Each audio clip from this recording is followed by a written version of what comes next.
on the dot. Right Love on it. the dot. Nailed it. Yeah, best breakfast cereals, go. Pumpkin spice Cheerios. Is that just a seasonal thing, or can you find them year round? I've never found them outside of the fall season, unfortunately. Okay. Do you like buy them in bulk and freeze them? Freeze them? That's an interesting idea. How well do Cheerios preserve in the freezer? I used to buy peppermint mocha creamer and freeze it so that I can have it year round. But I mean, now they offer that year round. That is my wife's like favorite coffee creamer. She likes all the crazy flavors. It's so good. It's not that crazy. The Starbucks over by our house has been remodeling, and they finally so they've been closed for like the last 6 weeks, and they finally opened yesterday. And what was funny was my daughter had a dentist appointment this morning, and I was like, oh, let's leave early and we'll go by Starbucks on the way. And she wanted to go inside to see the remodel, and we opened the door and they're like, sorry, we're having plumbing issues. We'll still serve you through the drive-thru, but we cannot let anybody into the building. Man. We just went to a Marshall Home Goods maybe an hour ago, and the entire front area is Christmas, which is I love like Christmas decor and all this, but we were trying to shop for fall decor and there's none. There's like almost none left. It's really upsetting. I am a wait till after Thanksgiving. Give Thanksgiving a chance type of person. November 1st, everything went up. That's the way Henry is. That's the way Henry is. So the sad part is we're not doing lights outside of our house this year because the people that we've gotten to do it or that did it last year was like, I guess just thought our gutter was like a trash chute. Maybe. I don't know. But our gutters were stopping up. And we couldn't figure out. And finally, Henry like used a snake and all these Christmas lights, all these things come out of the gutter. And so that's terrible. We're not using them again. It's funny. My Christmas light guy, who I loved for years, moved up to Tennessee. And I'm like, dude, like we're gonna miss you. I could text him, see where he's at. See if he's in Nashville. Yeah, okay. I will. It's expensive. And the people that we were getting were like during the year gutter cleaner guys. And it's just like a couple brothers that like that's just what they do on the side. And so we've used them the last few years. And then one brother was like, I hate doing this, but my other brother still likes it. So I'm just going to give him all the business. The problem was the other brother was not very reliable. And also the one that was just like, let me stuff trash down your gutter. Oh my God. So, and we have a HOA that's like super strict about like when they have to come down, and they were like, wouldn't return calls, wouldn't really come take down our lights, please.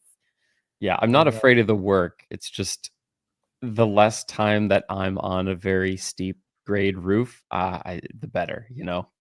Yeah. So my father-in-law fell off a ladder a year ago. Yeah. A little over a year ago, broke his wrist, his back, his ankle. And then my uncle fell off a ladder like 2 weeks ago. Broke his back in 3 spots. So I'm like, Henry does not need to be up on a ladder. That's what I'm saying. Like my parents knew a person who died falling from an attic ladder, which I have no fear doing those. Like I go up and down that thing all the time, but the less exposure to that kind of stuff, the better. Yeah. I know somebody that's died falling off a ladder too. Crazy. It's so scary. There's no like third time's the charm kind of luck going on here. I don't want to push it. 9 lives cat thing. Oh man. What's up, Luke? Did we tweet this out? Did we? I did not tweet it. I will tweet it out. I've been I just assumed you didn't want to publicize that we were interacting. I don't mind. I've just been debating about Elon.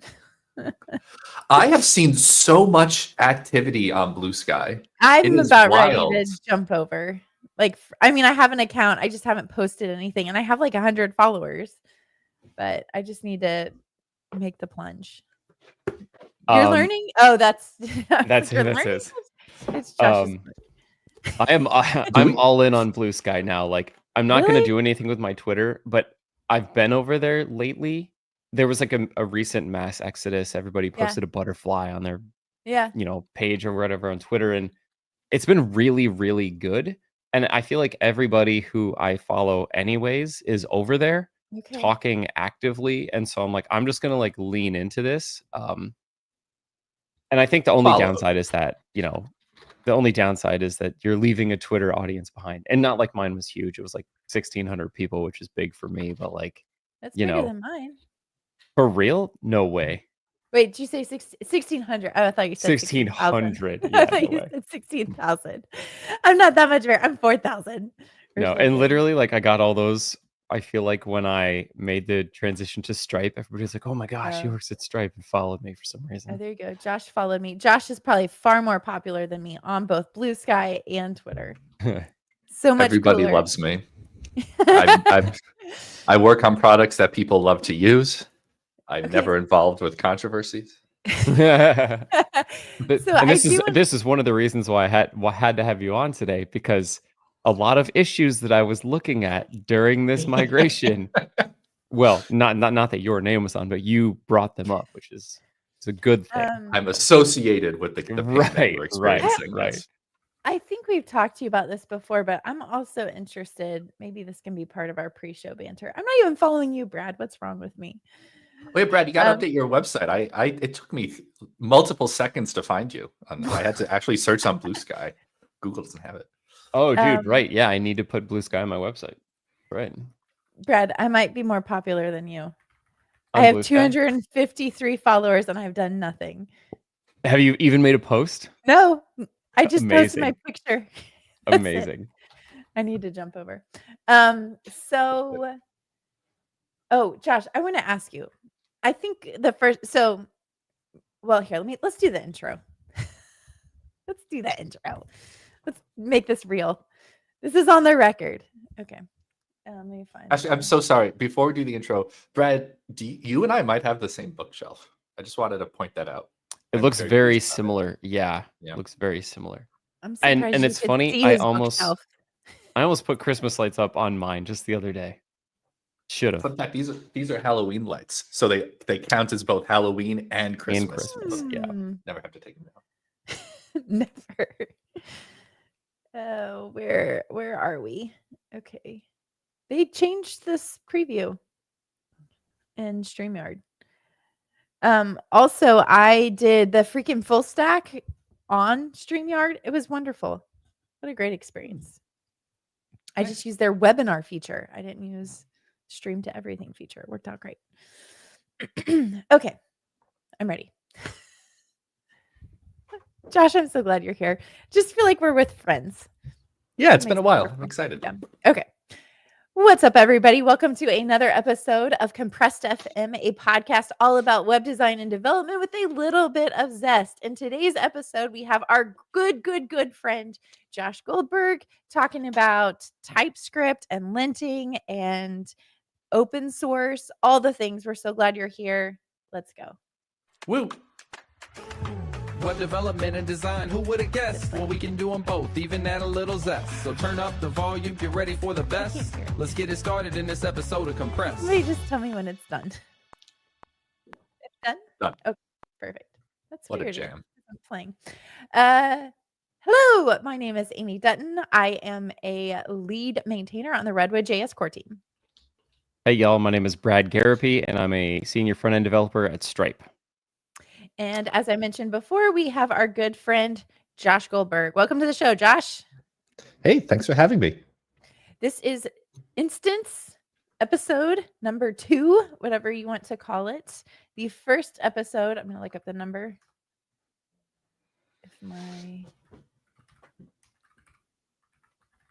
What episode were you on? The first time you were on the show was October 15th, 2022, episode number 95. So we got 100 more episodes down since the last time you were on. And I would venture to guess that we were probably talking about the same thing. That one was strictly about TypeScript. But there's so much more that's happened. Yeah.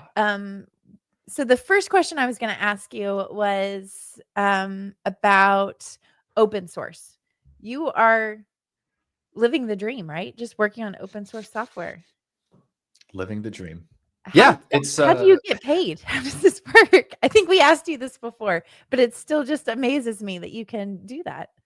Thanks. I think my favorite current response to that is the same joke I probably made, which is, you assume I get paid. I do. And it's a lot of small things that add together. Instead of like a typical job where I have a salary, I get like book royalties from my book. And then I have like personal sponsorships. And then a few projects have sponsorships. Shout out Frankie Brad for supporting me and learning TypeScript. So yeah, it's not a great salary, but it exists. It's enough to pay the bills. And also my wife has health insurance, which is very important. Yeah. Well, and you're living the dream, right? Yeah. Some version of that. Can we go a little bit more into detail? Like you said, you have a couple different revenue streams, which is like very smart for like an independent, business type person. So book is one of them. What else do you get? There's been a lot of talk about like open source sponsorships lately with the open source pledge. Are you seeing any of that, reaping any benefits there? I have been. Love the open source pledge, by the way. I've been thinking for a while now, like, how do we actually motivate companies to give? Like, what are the incentives other than vague, it's good for recruiting and long term, it's better? Love the idea of a pledge. I think right now the biggest project I work on, financially speaking, and in general, is TypeScript ESLint. That's the one I do the most work for. And I'm one of the maintainers, and we get a monthly stipend on the team, maintainers and committer team. I'm also a maintainer of Mocha, not a creator. That thing predates my learning JavaScript, but one of the new Mocha maintainers. So I have like an invoice per hour that I get, which is based on the ESLint team invoicing system, and I'm on the ESLint team, not a maintainer, just a committer. So those three, one monthly, 2 per hour spent, I invoice, and then it's all through Open Collective. So that I think is like the brunt of the majority of my open source income right there. Sweet. And then maybe for like the listeners who aren't familiar with Open Source Pledge, do you want to give like a little overview of what that program is? Yeah, I'm also looking it up because I don't want to misquote it, and they've been updating really quickly. Yeah, and I feel like it's a little bit new too. So yeah, it's from is it Chad at Sentry was like the big instigator for this. But yeah, so it's the idea that if you're a company that has developers and therefore are a company that uses open source, like all of them, there's several good long-term reasons why you want to support open source, but there's no strong incentive to on its own. Like, this stuff is inherently free. So the pledge is that you pay $2,000 per full-time equivalent developer on staff. So like if you have 10 developers, you're paying $20K per year. That way you get to say, look, I'm doing right by the world, I'm doing right by open source, and the open source dependencies that you are relying on and profiting based off of are actually sustainably developed. One of the big problems in open source is that there's almost no money. So it's really hard to be an open source maintainer. And most of the work is done by people who are just like on nights or weekends or something, volunteering their precious time and taking up space in their life, which is hard. Since you mentioned Sentry, I do want to give a shout out to them. They just announced that and actually Chad wrote this blog post, that they just gave away $750,000 to open source maintainers, which is huge. So, yeah. Thanks, Sentry. I think some of that went to me, but I have to look all of it. Look at this. All of it went to you. Oh yeah, it's my third beach house. That thing. I really. Wait, no, none of that went to me. Oh well, but they are one of the big sponsors of a bunch of my projects. So thank you, thank you, Sentry. Yeah. Well, yeah. So a lot of what you work on is generally focused on TypeScript and, like you were saying, ESLint. And so there's this coming together of them with TypeScript ESLint. It's a package. It's a project. And ESLint just went through a huge V9 release. And so I have some experience with that and some thoughts, and I tried to do some migrations. But that was really one of the reasons why, Amy and I wanted to have you on the show, was to talk through like ESLint V9 how it impacted TypeScript ESLint, how it impacted the linting ecosystem, and like what was good about it. So you want to like set the stage on what happened in this V9 update? Sure. There are two impactful breaking changes in ESLint v9. One is, as with every major version, they deprecate some small APIs, add suggested whatevers. That was a small thing for plugins, doesn't really impact users, as I think you're thinking. The second one is the big one you're definitely thinking about, which is by default, ESLint now only uses flat config. There are two config formats supported by ESLint. There's the legacy config, ESLint RC, and then there's this new flat config. Flat config's actually been available for a while. It's just by default, you could still use the old format. So of course, almost nobody migrated to the new one. Now with V9, you have to use a new one or pass an environment variable to use the old one, which means all of a sudden people are discovering this new format. And because it is a new format and it's not a one-to-one migration sometimes from the old one, people have experienced some consternation around migrating to the new thing. It's so diplomatic the way you said that. Now, beyond like the shock of a new format, I think it's actually a great format. I've found that it's much easier to share configuration, to do things like overrides, to kind of make your configuration be very independent. But if I'm understanding this right, is this configuration dependent on the order that you specify it? Like it's an array. Is it all applied one after the other, overriding the thing that came previous? Yes. And in that, it's actually the same as before, or very similar, because both ESLint RC and flat, it's an array of things that each get applied in order. The way you specify those things, or the structure, or the pointing whatevers in those is a little different in some ways. But the big difference with flat config is it's actually a much more straightforward array. You can't have ESLint RCs in nested folders which then also apply overrides. And that whole system was very difficult to deal with at scale from before. Yeah, I've done some of that both at Atlassian and a little bit at Stripe, and there's Slack channels of the same question over and over again. How do I get this one nested ESLint config to roll up into this one and override this and that? It was very complicated. And I think my favorite thing about the new system is like, if you want to write a shareable piece of config or an entire shareable config or anything, you just like export an object. Done. So it makes it incredibly easy to publish these NPM packages like I have, where I have my specific config settings that I like, and now it's on NPM and anybody can use it if they so choose. But I guess therein lies the rub. Migrating from this old config to this new config was pretty tough. And I'll link the migration docs, but do you want to is there anything that stood out to you that was particularly difficult for the community to get through? Yeah. I should note part of the reason why I'm being so diplomatic here is that I'm at an odd situation, which is that I'm on the ESLint team, but I'm not a maintainer. I'm not on the technical steering committee. I joined pretty late into the process of flat config. Also, I'm on the TypeScript ESLint team, a maintainer there, which isn't ESLint or TypeScript, but we are also one of the people who was giving feedback on flat config. And also we took a while to support it for structural reasons.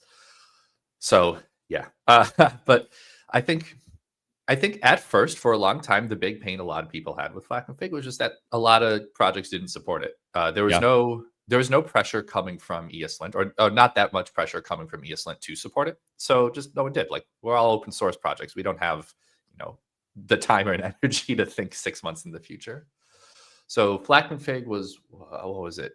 ESLint 9 came out, I want to say the beginning of 2024 or some such. And then TypeScript ESLint v7, which supported it, came out middle of the year. Like it was a bunch of months of pain.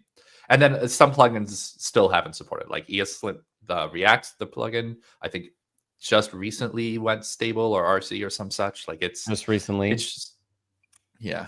So that I'll stop there. That's the big one pain, that it's not even the API design. It's just you would go halfway through your migration and then realize, oh, this one thing I depend on, like the import plugin or something, was just not ready yet. Yeah, that's precisely what I ran into, was both React and the React hooks plugins, which like you can't live without. Just took a while to support flat config, and to this day, React hooks does not support flat. It supports flat config, but their documentation doesn't actually show how to use the flat config, like where it gets exported out of the package. And so it's one of those things where I think a lot of the community is unfortunately kind of dragging their feet on migrating until support lands in all of their packages. Would you say this is like typical for an adoption cycle of a breaking change of a major release? Oh yeah. I mean, how many projects are still dual shipping ESM and CommonJS and Node? Yeah. Nothing happens unless there's an actual need to happen. Like companies don't sponsor open source until you yell at them and force them to, which most of the time doesn't work. Same here. And the fun thing is there are actually really good tools built up around flat config. There's an automated migrator, which can handle a surprisingly large swath of configs. There's this beautiful config inspector tool, I want to say Antfu originally set up, that like has this awesome visualization for each block in your config. But at the end of the day, you're asking developers to learn a thing and take on work. And just the time spent to learn a thing, even with great tooling, is often too much for what people can muster. Okay, I'm sorry, I've never seen this ESLint config inspector, and this is gorgeous. Yes, awesome stuff. Wow, linking this right now. Yeah. If you also, similar to ESM, actually, if you look at the history of flat config, it goes back years and years and years. The ESLint team was talking about this for I don't know, almost a decade at this point, I think, talking about how, look, the ESLint RC system with the overrides is confusing. It has this weird, you specify plugins by strings, which is not the same as the node resolution. It was all this stuff they wanted to fix. And then they were working on it for a very long time. And now it's finally out here and people are going, wait, what are you talking about? Why is there a new flat config system? Yeah. Yeah. And I remember it was like, I think it was like a year or two ago when Syntax had on Nicholas Zakis talking about the config system and how like, it's way more complicated than you think. And not just to write a new one from scratch, but to like take something that you have and try to morph it into the next version of it. Yeah. Okay, so I'm going to ask a dumb question. I don't believe you. So with ESLint, I just use it. Like it just is there. And so, Brad, some of the things you're talking about where you're like, I'm going to customize it or do this thing, or like, how do you use it? And is it important for people that aren't like library or framework writers to know how ESLint works and being able to customize your stuff? Because in my mind, I'm like, ESLint's great, but I don't do anything special. That's a great and intelligent question to ask. Thanks, Josh. I think the nature of a linter is that the community will never, as a whole, put a lot of effort into it the way I wish they would. And the reason why is you don't need, with like quotes and capitals, need to use a linter. You can code without it. It's not like TypeScript where the process of not using it is so god awful that we all just started using TypeScript. It's a nice to have, but it's so gosh diddly darn nice. So what a lot of people do is they recognize it's a nice to have, but who has the time to learn every nice to have? So they'll just set it up with whatever basic preset comes with the framework. ESLint core, TS ESLint recommended, and maybe like React wheelhooks or something, and then they're good. And that's fine.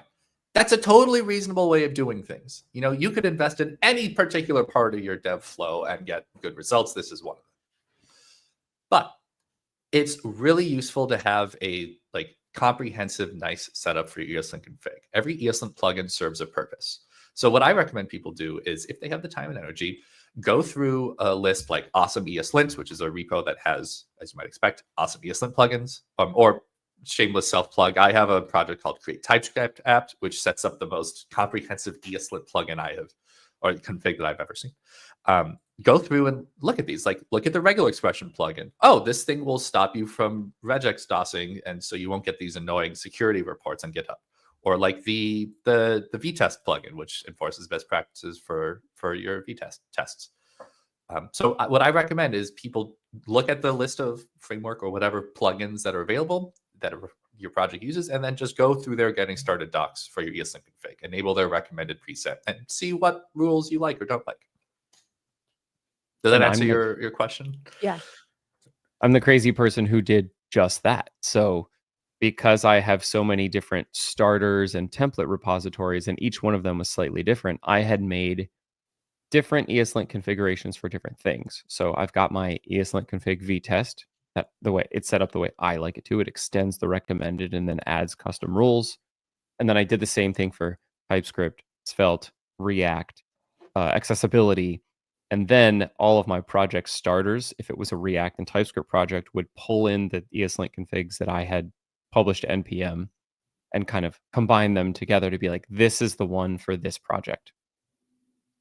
And it was a huge effort, but like it paid dividends because now every time I start a new project, ESLint was there, Prettier was there, TypeScript was there.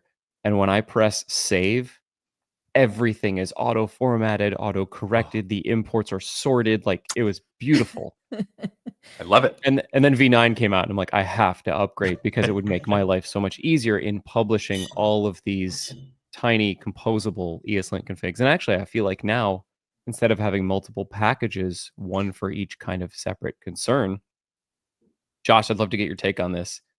It almost seems like it's a better strategy to just almost write one ESLint package and maybe have multiple exports or like a top level export that has everything. Yeah, it's an interesting idea. You could, by the way, you could do that in the ESLint RC, the legacy system. You could have like my package / whatever. Right. It's just, I think, a little more clear in the new system what's going on. Yeah. I think, yeah, that's something you can do. I personally like having separate things. Like if I'm writing whatever an Angular project, I don't want to also take in the React dependency or vice versa. But if you have like different strictness levels, like if like personally, I enabled the Perfectionist plugin, which has object sorting and interface property sorting, and that's very controversial. Most people I talk to are not a fan, but oh my gosh, it's so nice. So I might have that as like an optional thing, different levels. But yeah, in general, I strongly +1 your idea of figuring out what works for you, and then if you have a lot of repos, making some template that you can reuse across them. That is the right way of doing things, I think, or at least finding a template that you can use. Yeah, and for the most part, even working across frameworks and stuff, a lot of people are making up their own file extensions like .svelte files, and so your ESLint config can be smart enough to say, hey, like only run Svelte rules on Svelte files, and so if your file extensions are, granular enough, I almost feel like that top level config that handles everything can properly pinpoint what it needs to target. Yeah. Actually, now that you mentioned it, you could set up all those nice overrides and per file specifiers and then just have optional peer dependencies for all the things. So like if you're a Svelte project, it'll throw an error if you don't have ESLint plugin Svelte or whatever it's called. Yeah. I like that. Yeah. And the peer. Okay, we should talk about the peer dependency thing because I thought that was something that changed in V9. Previously, in the legacy config, if you were creating a shareable configuration, you didn't actually publish your dependencies. You just say, "Hey, I require peer dependencies to be installed," and there was a lot of cool like npx scripts you could run that would like install a package and its peer dependencies, things like that. Is that still the case in V9? I thought now you could just bundle your dependencies and then they would like get installed when you install the new shareable config. Yeah, so for flat config, it is nicer in this way. I alluded to this earlier, we were talking about this earlier, that in legacy config, ESLint RC, you specify plugins and such by string name. You could say like extends array quote, whatever, n/recommended, which now magically on the inside gets resolved to the string name ESLint plugin n, which ESLint will then find for you under your node modules. It's a roughly the common JS algorithm. That's confusing. And then, like now you have to bundle stuff separately or whatnot. With flat config, it's just imports or requires if you're still on CJS, which actually makes a lot of plugins recommended stuff simpler. Like TypeScript ESLint, for example, we in TS ESLint for legacy config, we had you specify that you extend our recommended configs, which comes from the ESLint plugin, and you also have to use our parser for TypeScript code. Like you said, different files can be different syntax types. So that's 2 config lines that we are now yelling at people to go do all the time. In flat config, you can export a preset that includes the required or imported of both the parser and the ESLint plugin. So now that's just 1 line instead of 2 for users gripe about. So I agree. It's much nicer in that way. This is Amy, go ahead. Yeah, I was going to say, so like 5 minutes ago, we threw out Prettier. Where do you delineate what Prettier should do and what ESLint should do? I love it. There is not a single cohesive line that can be drawn, but I have my own approximation. So for listeners who are not familiar with this screaming match that is Prettier versus ESLint responsibilities, Prettier is a formatter. It does not change your logic. In fact, for the most part, Prettier doesn't even change your AST, abstract syntax tree, the representation of your code. So like it won't add curly brackets after an if that doesn't have them, because that changes whether the if's child is a block or just the thing. Anyway, ESLint can do formatting. There are ESLint rules that can format your code, but structurally, that's a one-by-one thing. You have a rule for new lines and a rule for indentation, whereas Prettier just does things all up, which means Prettier is much faster and better at formatting, while ESLint is much more customizable. The community tried both, and every lint maintainer that I've ever talked to in our ecosystem, and including myself, talk to myself a lot, agrees that ESLint should not be used for formatting. Almost everyone agrees on this, not everyone. So you can use the ESLint stylistic project if you really want that granular control of your formatting through ESLint. But most of the time, what most people, myself included, do and recommend is completely remove any formatting rules from ESLint and just use Prettier for that as a completely separate tool. Never the twain shall meet. And that simplifies things a lot. It means your formatting is at the speed of Prettier, not your potentially much slower type-checked ESLint rules. And conceptually, it's kind of a nice boundary between the two. I like that because I've had instances where they fight with each other. Oh, yeah. Where it's like, Prettier's like, you shouldn't do this. And you're like, okay, fix it. And then ESLint's like, what are you doing? You shouldn't do this. And you're like, I can't win. Nobody agrees. So the worst is when people blame TypeScript for this, because to them it's just dev tooling. Yeah, and the good thing is there's a plugin for this, like ESLint config Prettier, plugin Prettier. It just like disables all the ESLint rules that format anything that Prettier touches. It's kind of nice. Brad, I'm sorry for bringing up a nitpick here, but you use two terms that are different. This is a whole thing, and it's actually, I think, really confusing, and this gets a lot of people. That, as you said, the config, it doesn't add any rules. It doesn't change your, the way your files are parsed or whatever. ESLint config Prettier just disables any rules that might conflict with Prettier. It used to be people use like Airbnb or something, which would enable those. No. The ESLint plugin Prettier actually is much more big on the inside. It's a lint rule, an ESLint rule, that runs Prettier and then pipes its output through a lint rule, which means you can simplify your dev tooling setup. You can have just one tool, ESLint, to do both formatting and linting. But then you're running Prettier and ESLint at the same time, which means that if like you have a slow lint rule, that means format on save is as slow as that lint rule, which gets pretty slow if you have a large code base with type check lint rules. That's a really good point. We do not recommend doing that. I remember making the decision back in the day when I was looking at all this to actually have Prettier and ESLint separate, and it's really good to be reminded of that. Big code bases, scalability, like you will slow your auto formatting down. And me and Amy always often talk that I tend to work at big companies in big code bases where this kind of stuff matters a lot. Yeah. Well, I mean, I've even had issues where like VS Code will spin and it's like, why is it not saving my file? And you can look down in the corner and it's like trying to connect to something server, and I'm sure it's probably some configuration I've done out of ignorance. Exactly what you're talking about. I want to pivot a little bit and talk about like TypeScript's role in ESLint. And maybe we can start with the parser. One of the bits of friction I had was I had this genius idea, quote unquote. It's like, what if I could just use the TypeScript parser for everything, right? Like, why do I even need the default parser included in ESLint? And I ran into a bunch of problems there for some reason. But talk about like the parser's role in ESLint and when and why you need the TypeScript parser versus not. Sure, great question. ESLint itself is very intentionally just a JavaScript project. It only understands JavaScript. They don't even write ESLint in TypeScript. They dog food ESLint's own parser on it. They're trying to maintain a healthy distance from corporate or specific projects in the community. So ESLint is a very JavaScript focused core. So its default parser generates an ASD, abstract syntax tree, the representation of your code. That parser does not understand TypeScript stuff. Why would it? TypeScript is some random add-on to JavaScript, like Flow or whatever, or Esno. Like it's some other thing. It's not actually JavaScript. But a super majority, I believe, at least a majority of ESLint users are writing TypeScript. And actually, there's I think a positive correlation probably between if you're linting your code, you're probably also type checking it. So in order to understand TypeScript code, your linter, your ESLint needs to be told how to with the TypeScript ESLint parser.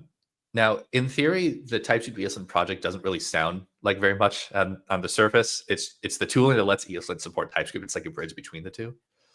But ESLint core doesn't have any concept of types. It doesn't understand that in addition to your AST, there's also some tooling that can understand the types of your code. Like given a variable, you can ask TypeScript's APIs, what type is this variable? Which is actually a very difficult question to ask if it's like imported from another file or something.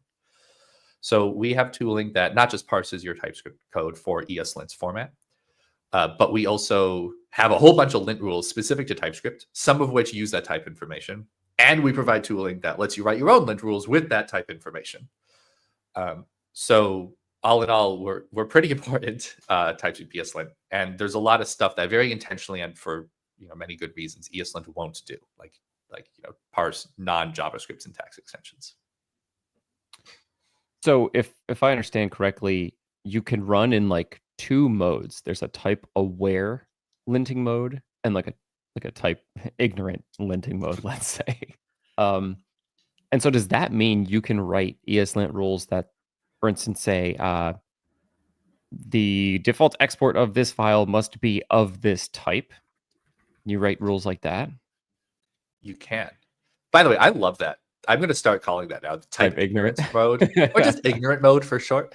Yeah. And insult your users as a lint maintainer. See how that goes. Hey, that's my default development mode, ignorant. You bliss. Yeah. The linter itself, like ESLint, the runtime doesn't understand that you're running in some fancy mode, but the rules, if you add in a little bit extra to your ESLint config, telling TS ESLint how to generate that type information, we have a new API for this called the project service. It's the same thing VS Code uses. Then your lint rules can be informed by TypeScript type info. And you could write, as you just said, a custom lint rule that says, given whatever files you tell me, make sure the default export is assignable to or equal to some shape. That's awesome. Does that mean that type aware linting is probably slower than type ignorant linting? Oh yeah. Yeah. Oh yeah. Yeah. I think you're touching on a lot of like big stuff that's happening in the lint ecosystem. Mm-hmm.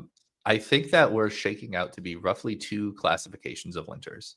There are hyper-fast linters. ESLint is core an example of that, but the really fast ones are those written in Rust, like Biome and OXLint, sure. Dino. Then separately, there are type-aware linters.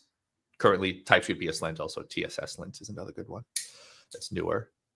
In theory, Rust or native speed linters could be given type awareness, but right now the only way to do that is to ask TypeScript, which is slow. Right. So, and there's only one type parser as of today, right? That whole Rust project never came through to actually parse types in Rust. Yeah, there are multiple projects. TypeScript syntax is easy; it's just strings. But type information, when you have like conditional and mapped and inferred and all these features, I would love to see a native speed TypeScript. That would mean we could write lint rules at a much faster speed. Yeah. But unfortunately, it is a huge amount of effort that no one's been able to get a majority done on. Okay, so going back to like TypeScript ESLint, there are multiple packages that have very similar names, and it might help if you enumerated them. And I think there are three that come to my mind. There's at TypeScript ESLint parser, at TypeScript ESLint ES tree, which is another parser, and then there's TypeScript-ESLint. And those are the three that I ran into, doing this migration. I had to like think about which one am I supposed to pick here. Yeah, we have on our website, typescriptbslint.io, we have 9 packages listed, 8 of which are relevant to users. That's not great, but there's a reason for this. Yes. Ignoring just TypeScript ESLint, just looking at the ones that start with @ so org scoped. Those ones, as a flat config, users shouldn't need to interact with unless you're writing your own custom rules. You just look at the TypeScript ESLint package. That package re-exports a bunch of good stuff, and such as the configs and presets. But internally, yeah, there is some stuff. TypeScript ESLint / parser is what parses code. It takes in your TS and JS files and poops out an AST. It uses TypeScript ES-tree. So TypeScript ES-tree is the thing that actually does the parsing. It's called TypeScript ES-tree because ES-tree is the format that ESLint expects, and then we add on TypeScript specific properties like type annotations. TypeScript ESLint parser and ES-tree also set up type information, and I can never for the life of me remember where the delineation is, but basically the parser is like an ESLint parser, and then the vast majority of logic is done by TypeScript ES-tree internally. Does that make sense so far? It does, yeah. So it's like use the non-org scoped package if you're just a consumer of this stuff. Internally, you guys have other concerns. You're using these packages you've published to benefit yourselves, essentially. Yeah.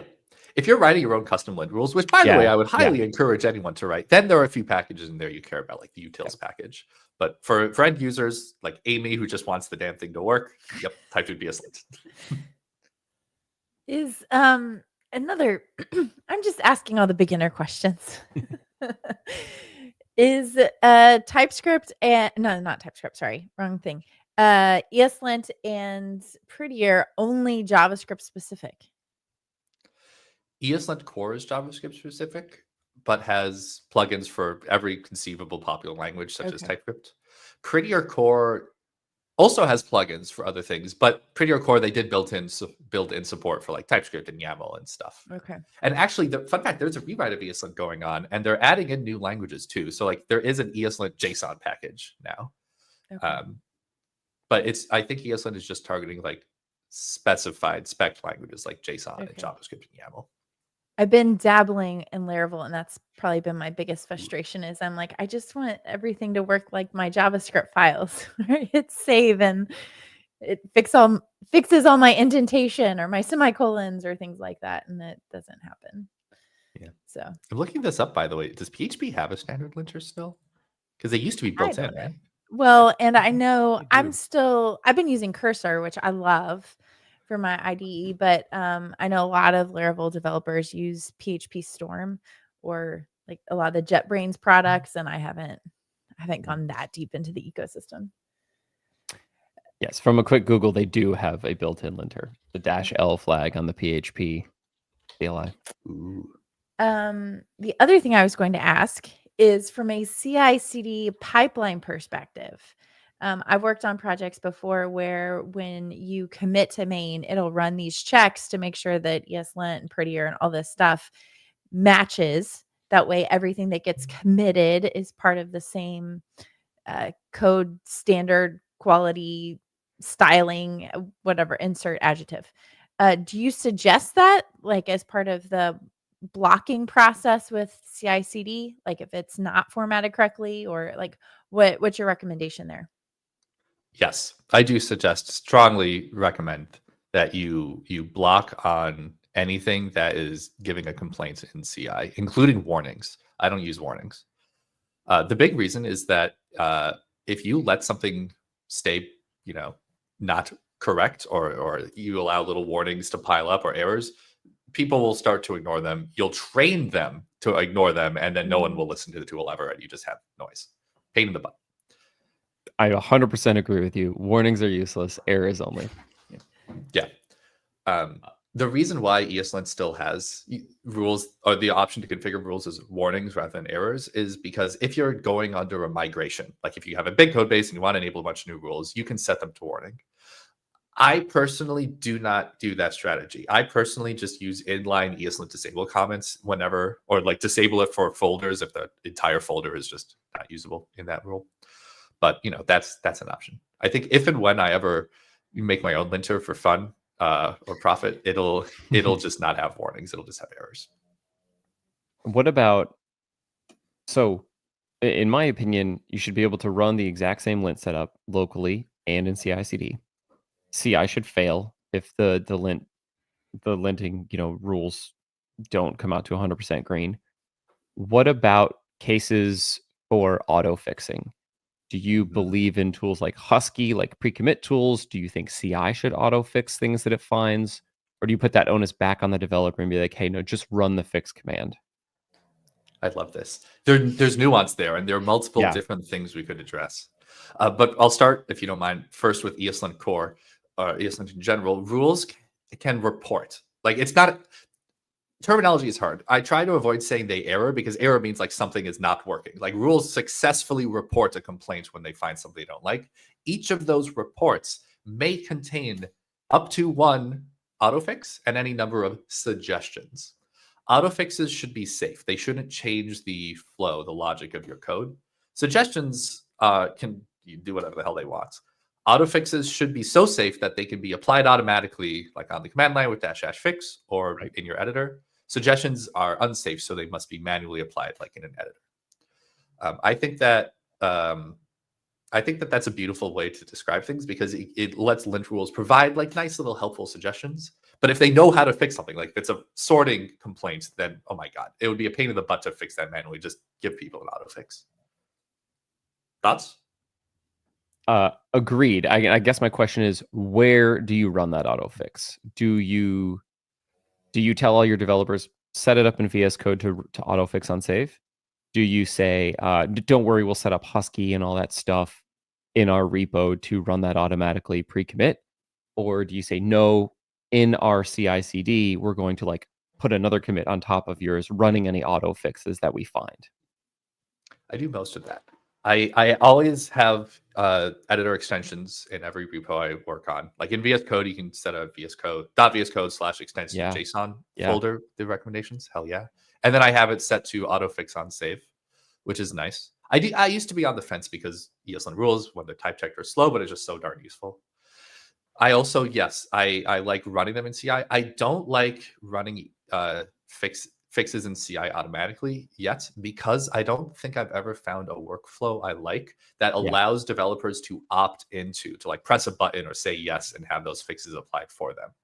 And when people are pushing to a branch and then the branch makes its own commits, or like the server action makes some commits on the branch, and then they don't realize that, and they're working locally and they try to push and they get conflicts because the server is different. Pain in the butt. I hate it. So I've never done that recently.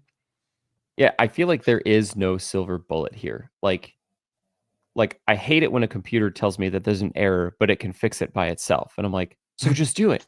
But then at the same time, exactly like you mentioned, there's friction where it's like the computer did something that I didn't know about, and now my local branch like isn't working as I expected. It's different. It would be kind of cool if, like, let's say GitHub Actions had like a step where it's like, like a checkpoint. They can kind of already ask users for manual approval, but it's like a way to like add a commit without running all your CI/CD stuff again, because then you get in that circular loop of like something changed, so we have to go through everything again. Would be neat if that was like a feature built in. I have been saying for over a year now that I will build a GitHub linter, something that like, I don't know, lints your issues, or like, I don't know, like a flow that can somehow support that, and like giving you the, hey, I saw that you have lint complaints. Would you like to have me do this? You'll then have to pull blah, blah, blah. I will probably be saying that for a while. But yeah, it would be nice. What's the rub there? What's tough about it? I just don't have the time, Okay. Oh, I was going to say, we could say, you heard here, if somebody wants to sponsor Josh to build this thing. Yeah. You can I reach got out loads to of him. ideas. Wants me on anything. But before I forget, Brad, there's one more thing you mentioned, Husky. Love Husky. I always set up prettier on Husky, which means that whenever I make a git commit, it just automatically runs prettier on all staged files.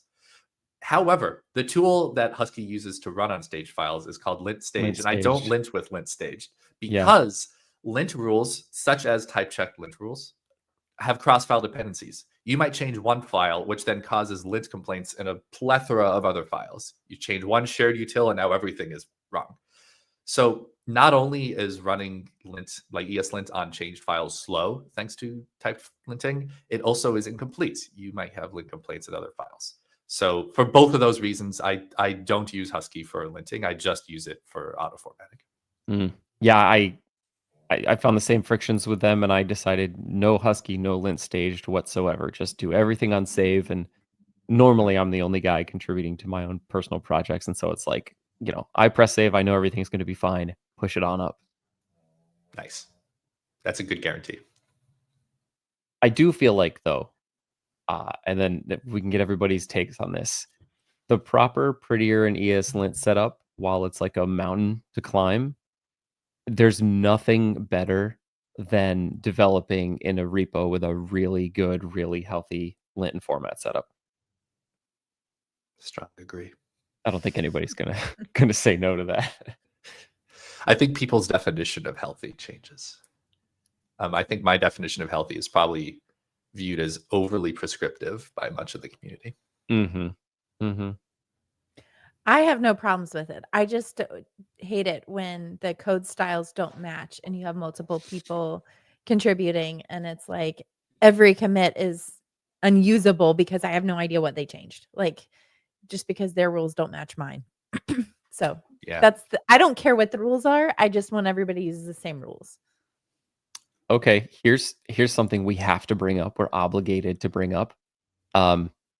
What's AI's role in linting and formatting? Right? You did it. Right? So we got 10 people contributing to a repo. Maybe you have a Prettier config file. Maybe you don't even set up the tooling for Prettier. You just tell AI, hey, this is my Prettier config. Make sure every incoming pull request is formatted to adhere to this. And, is that a valuable workflow? What's your thoughts on all that? Do you remember when the latest and greatest amazing thing was not AI or blockchain, but the cloud? We were all moving to the cloud. Everything was hosted off-prem. Serverless. People very reasonably were asking the same questions. What is the cloud's role in dev tooling and linting? I think it's a question that should be brought up, but I don't think the answer is going to be what the AI proponents want it to be. AI is a non-deterministic system. Boom. It is inherently hand-wavy. It's a suggestion, not a fix. So I think that it can be nice for helping you set up your ESLint config. Although honestly, because flat config is so new, most of the time when I've tried ChatGPT, or as I like to say, ChatGPT, shout out to Dimitri Machado, ChatGPT, so bad. But no, I think the really cool and interesting use case is the other way around, where because AI is a slower, non-deterministic system, having faster deterministic tools to verify what you get from AI is the right perspective. Of like, I gave a talk on this in Seattle JS showing if you get the response from ChatGPT, it's probably wrong. But if you run Blinter on it and the type checker and ask ChatGPT to make unit tests or the titles and then the tests, and then you run those and then you tell it about any failures, then you can get a system that's really good. So I see static and dynamic analysis as augmenting AI rather than the other way around. That's great. That's a beautiful way to explain that, actually. Yep. Yeah, I definitely agree. I didn't really have an opinion until you asked the question. And then I was like, the thing is, I get different answers from AI every time. And I think that's kind of what you're talking about, Josh, is when you say that it's non-deterministic, is there's no guarantee. And so when you're talking about code, it being right or wrong, or running a linter and needing to check for a specific use every single time, like AI is not going to give you that every time. So you're going to constantly run into problems. Or I can't tell you how many times I've used Cursor I mentioned Laravel, within a Laravel project, and you have PHP running, you have Blade running for their templating, you have Alpine running for JavaScript, and then you have Livewire, which is kind of like a PHP JavaScript hybrid. And there have been so many times where I'll ask Cursor, I'll ask AI, how do you do this? And it tells me, I'm like, no. I'm using Livewire here. So you can't give me the Alpine answer. You can't give me the PHP answer. And so it doesn't know that information. And so if I were to have a linter or have it do all those checks for me, it's not going to be helpful. Toby on our team just gave a talk. I'll try and find a link for it on using AI to write code mods. And what's interesting about his solution was he has it exactly what you're talking about, Josh. He has it run multiple times. So you have AI write it, but then you have to run it and check everything. And then it's like, if it doesn't work, he has to run it again and again and again. So it goes through like 3 or 4 different iterations. And then if it hasn't solved it, then he's like, we're just going to scrap it and start over. But I don't think that you can have AI be this absolute source of truth. I like Toby. Toby's awesome. Yep. You ever seen those videos where there's like AI is simulating going through a maze and it just like tries all the different paths and eventually like it's like a mess of things doing it and then the one reaches the finish line? That's what I thought about when you're saying like it just keeps trying and trying and then eventually one gets there. Yeah. Another project that people are welcome to sponsor me, so I actually get to it, is finishing. It's called TypeStat right now. I wrote it years ago. It's a JavaScript to TypeScript code mod platform. Basically, it converts JavaScript to TypeScript and can also improve your TypeScript. And what I found is that, Pareto principle, 80% of it is easy. Calling the TypeScript API to get the missing type for a parameter, like TypeScript can infer that stuff. But the remaining 20% is really hard and like kind of subjective, like, figuring out what the shape of something could be based on the usage and or best practices of the framework you're building on. So I would never use AI as the core thing. Just go transform my files in JavaScript TypeScript. I would, make such a strong effort for very, very straightforward deterministic analysis. But in that 20% where it's just, hand wavy and it could be whatever you want, then AI would be a great use case for that. Can I pivot? Yeah. I was gonna say like what have we gotten to, but yeah, go for it. So I did want to give a huge shout out, Josh. I know you're just coming off of SquiggleConf. I have been on JS Party lately talking to Nick. I know he emceed. Yeah. So shout out to JS Party and Nick. I was just talking about how it was one of the best run conferences that he's ever been a part of. And you guys had some pretty amazing tooling at the conference. And he was also just going on about how great the tooling was and like the meta behind there's great tooling, added tooling conference. Do you want to talk? I know it's kind of an open-ended question, but do you want to talk at all about some of those things? Yeah, thank you. Love Nick Nisi. Nick Nisi is like one of the core foundations of my understanding of the web dev conference space, because my first conferences were like TS Conf, which he emceed, and he's just a nice guy. Yeah. His karaoke of It's Raining Men is probably the greatest karaoke I've ever seen. It's incredible. You have to see it. Inspiring. It helped me in my career. Anyway, so SquiggleConf, it's a 1 to 2 day dev tooling conference on web dev tooling, not specifically TypeScript, but like things in the web space like Rust builders and TypeScript and so on. As you said, we had it just over a month ago at time of recording, October 3rd and 4th in Boston. It was our first one. Very terrifying. Let me tell you, I thought going, full-time open source was scary. If you mess up a conference, the things that could go wrong are like you lose $20,000 or, something bad to a person happens or the building burns down or whatever. So I think this, to start, my great relief, even separate from the positive reviews, was just like we didn't burn down the New England Aquarium or have an incident happen. That was a huge relief for me. I think I've been to a lot of conferences. You two and I have met at least 2 VATConfs, right? Mm-hmm. Which, by the way, shout out, Amy, your jacket. Great conference. Love that. I've seen the things that I like and I don't like. And you can always tell, just to start, when it's a personal care project, like a thing loved by an organizer or the team, such as VATConf or VEJS or others, when people really care and they put themselves out there and they listen to the attendees, and it's not just, I'm doing this for a company to make money, then it's much better. So we tried from the very beginning to make sure we're in constant communication with people. Everything is on Discord because that's just the easiest way to chat quickly. And anytime anyone had a question, we knew this is our conference. It's not some company's conference. We need to make sure they get an answer, and even better if we can answer those questions before they even ask them. Yeah, that's awesome. Now, explain some of the tooling. Did you guys build all that, or did you find out of the box software that you could use? We tried to use out of the box whenever possible, like a good startup. We built our website, or I built the website mostly on Astro, squiggleconf.com. I should at some point probably shout out squiggleconf.com. It doesn't use that much fancy stuff, just TypeScript, and I forgot what CSS system I used. So there's that. There's Discord. We use Ticketailor for tickets, which is fine. I think the one piece of tooling that I'm really proud of that we built, it was in collaboration with Prisma. We wanted it to be that the MCs, after someone gives their talk, they can like go to the other side of the stage and have the Q&A while the next speaker is setting up, so that there's no like awkward 15 minutes of laptop shuffling, which worked out so nicely. But then the problem is, how do you get the audience questions to the speaker? Because half the time people are asking dumb stuff. Like I once got asked, like, you know what? I don't want to say dumb. Like, I got asked about my obsession with feeding cats at conferences, which is a great question I'm happy to talk about, but probably not something that the vast majority of the audience cares about. So we wanted to filter and have like questions in Discord, but taken to the MC. So Prisma helped us. They're one of our sponsors. This is like part of their sponsorship. They helped us build an app that like it was just like a real-time thing that a volunteer could copy and paste questions from Discord to, which would then show up in Nick's phone and he could dismiss once he asked them.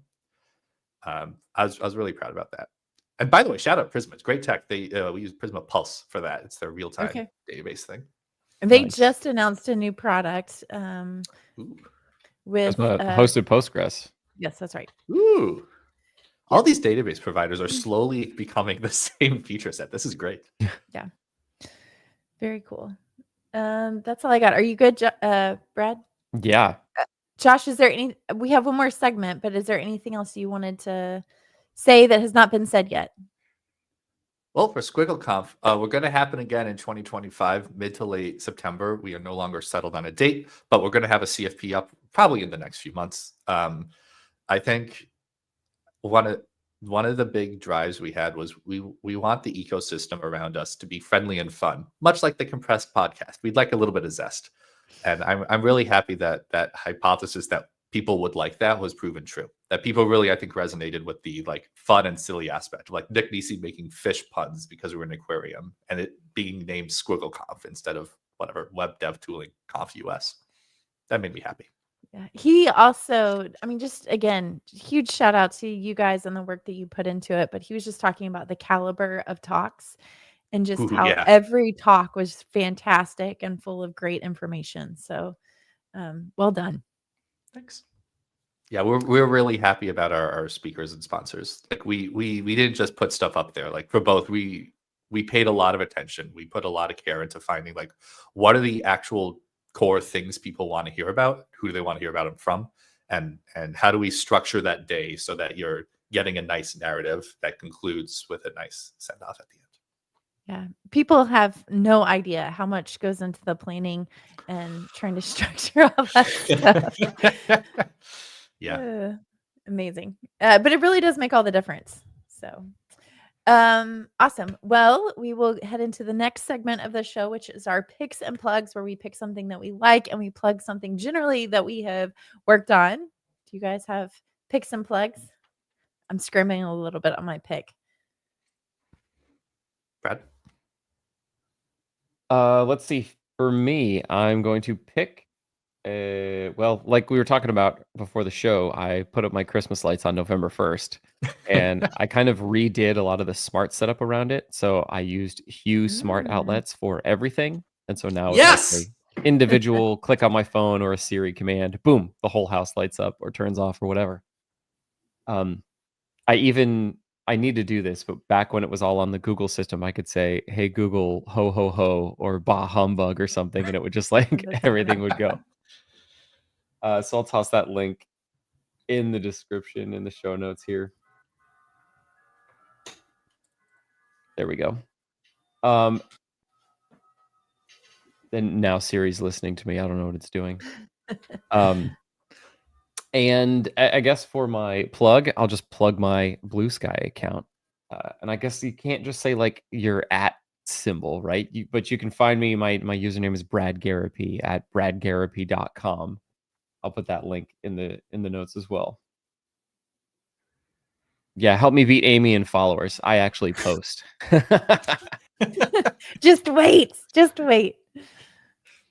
I will say that one of the things about Blue Sky is I'd rather just automate the everything and just set up like, what do you call it on Blue Sky? Like on Twitter, it was tweets. Like I just automate all my tweets. I schedule all that out. But I'm Just sure call it you a tweet. get more like real-time interaction or less bots because not as many schedulers have been created for Blue Sky.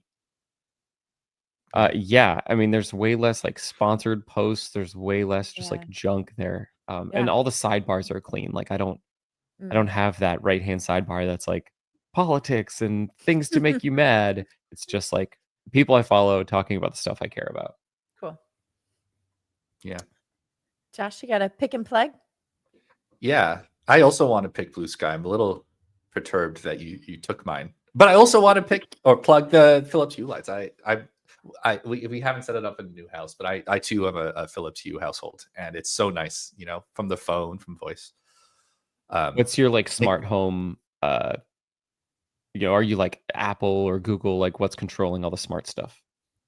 We've just been through the Philips app for a yeah. while now. Like I would love to have voice set up. We just haven't gotten around to it. And for me, the big innovation was being able to turn off the bedroom lights without leaving the bed. That was huge for us. That was the starter for everything. Yeah.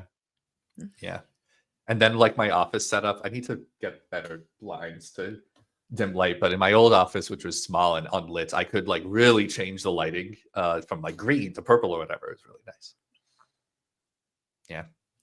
But no, for Blue Sky, I agree. It feels like what I'm told early Twitter was like before all the, the spam bots and schedules and whatnot.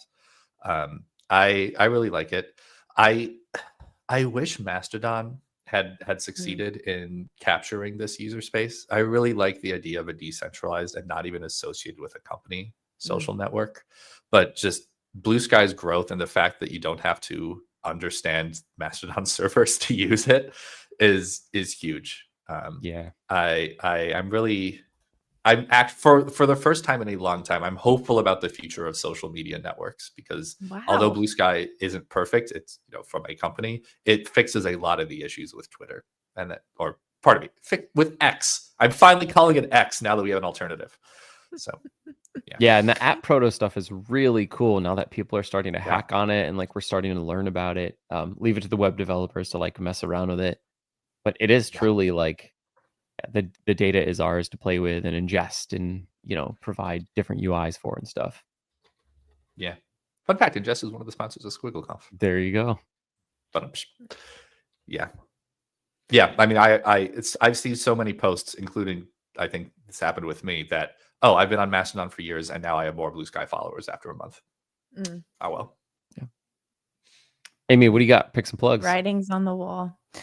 I'm going to do multiple picks and plugs as I can.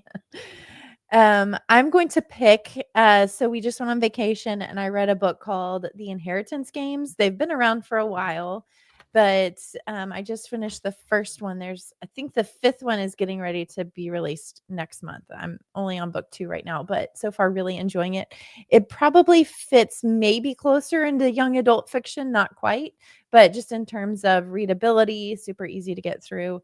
It feels a little bit like Knives Out, if that's your jam, but really, really enjoyed it. There's different puzzles that they're trying to figure out and things like that. So check it out, The Inheritance Games. For my plug, I'm going to plug 2 things. I have adventofjs.com and adventofcss.com, which I will be doing next month. So I'll be releasing 24 JavaScript and CSS challenges. You can check that out. And then I will also plug my Blue Sky account because I can't let Brad say I need more followers than Amy and not plug my Blue Sky account. So I don't have any fancy URL. I don't even post it yet. I'll have to post before we record next week. But I'm Self-Teach Me on Blue Sky. I guess you can find it that way. Amazing. Josh, thank you so much for coming on. It's always a pleasure when we have friends and just makes recording easy. So yeah, thanks for having me. I love coming on here. It's fun. And Y'all are nice nerding people. out. You answered all my hard questions. I was like, I was just talking to Amy and I was like, man, I was doing this migration and I wish Josh was around to answer all the questions. She's like, we should have him on the podcast. I'm like, it's a superpower. There you go. Thanks everybody for listening to the show. If you enjoyed it, and only if you enjoyed it, please leave a rating and review. It helps other people find the show. And until then, that's all we got. Or for now. Until then, for now, that's all we got. Twitter messed up. Did you guys see that notice? I don't know if it's just me. I got a notice halfway through the recording that it messed up on Twitter. So I don't know if people are still watching, if it's still streaming or what. So anyways, I'll go ahead and call it. But if you are still around, probably on YouTube or Twitch, thanks for hanging out with us. Next week, I think we have next week I will be at Connect Tech in Atlanta. So no stream next week. All right, I'm gonna end it.